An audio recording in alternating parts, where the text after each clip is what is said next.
So this is exactly how I fixed Palworld crashing on my PlayStation 5. So basically what I had to do firstly is to hover over Palworld here as you can see and then click on this button right here, and then you're gonna click on check for update because sometimes when there is a new update you need to get it to be able to fix the crashing.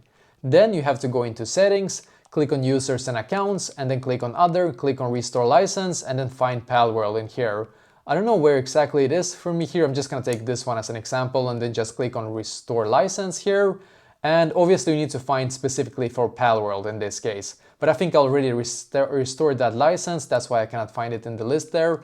But basically now what I have to do in here is that I have to go back and click on system and then click on system software and then system software update and settings. Make sure this one is up to date here. If it's not, click on it and update using internet here.